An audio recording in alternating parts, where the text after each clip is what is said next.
Birazdan bu məlumatı da daha ətraflı təqdim edəcəyik. Amma hələlik Xırdalandan bir xəbərimiz var.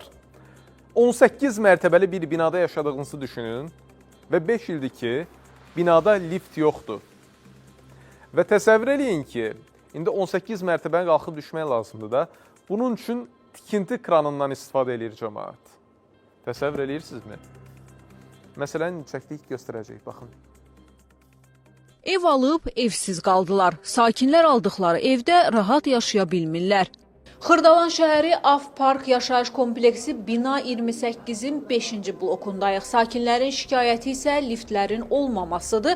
4 ildən çoxdur ki, burada yaşayan sakinlər var, liftlərin də yeri var, amma liftlər yoxdur. Sakinlər isə məcbur qalıb 18 mərtəbəli binanı ayaqla qalxıb düşməli olurlar.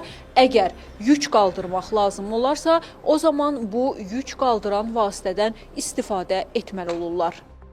Problem Avparkın 28-ci binasının 5-ci blokundadır. Sözgedən blokda qalan yaşlı və xəstə adamlar liftin olmaması səbəbindən evlərindən ayrı düşüb kirayədə yaşamağa məcbur olublar.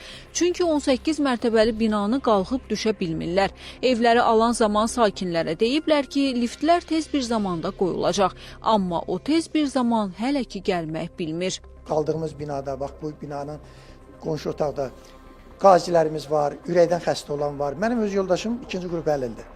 Bunu bura qalxızmaq üçün mütləq nəsə lift lazımdır da. Bu indi o yaşı deyil ki, bunu Libotka ilə qalxızaq.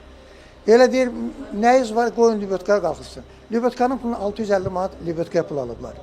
Ən maraqlısı isə odur ki, 9 bloklu binanın digər bloklarına lift qoyulub, amma 5-ci blok nədənsə unudulub. Buna görə sakinlər 4-5 il əvvəl aldıqları mənzillərini hələ də təmir etdirə bilmirlər. Özüm ürək əməliyyatı olmuş adamam. Vallahi çıxıb düşmək mümkün deyil. İkinci ilə keçibdi məncə burada yaşayıram. Kommunallar nədir? Ay-bay hamısı. Bax, bu dəqiqə kommunal ödəyib gəlirik. Yəni biz borcumuzu ödəyirik, bunlar öz borçlarını ödəmir. Bu lifti qoymurlar, xəstəsi var. 16-cı mərtəbə ürək xəstə 2 dənə burada xəstə var. Məsələ bununla da bitmir. Sakinlərin yükü olanda daha təhlükəli üsul seçməyə məcburdular. Bunun üçün binaya quraşdırılmış tikinti kranından istifadə edirlər. Özü də xüsusi ödəniş müqabilində. Beşlərimiz gəlir, ilk növbədə şirkət bizdən Libotkaya görə hər kvadratına görə 10 manat pul alır. Plus 5 gələndən sonra fəhlə gəlir bura. Fəhlə deyir ki, məsələn, neçədə qalırsan? Mən 17-də qalıram. 17 ayaqla qalxıb düşürəm. Evimdə də hal-hazırda təmir gedir. Hər yükü yükləyəndə də pul alırlar, düşürdəndə də əlavə bizdən pul alırlar. Dünənləri hal-hazırda mən burada yük qaldırmışam. Fəhləyə 100 manat ödəniş eləmişəm yükə görə. Bir ildə ev almışam. Keçən ilin sonuna dedilər təhvil veriləcək, verilmədi. İndi bu ilin sonuna qalmışdı. Hələ 6-ya mən cavan uşaq qalxıb düşə bilmirəm. İndi 17-də qalan var, 16-da qalan var, 17-də qazi qardaş qalır.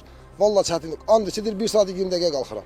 1 saat 20 dəqiqə nə deməkdir? Vallahi günüz vəziyyətdir. Məsələ ilə bağlı Avpark yaşayış kompleksindən bildirdilər ki, bu həftə ərzində problem həllini tapacaq. Ümid edək ki, qalan sakinlər də evlərini tərk etməmiş, liftlər yerini tapacaq. Əks halda 5-ci blokda 5 nəfər belə tapmaq müşkülə çevriləcək.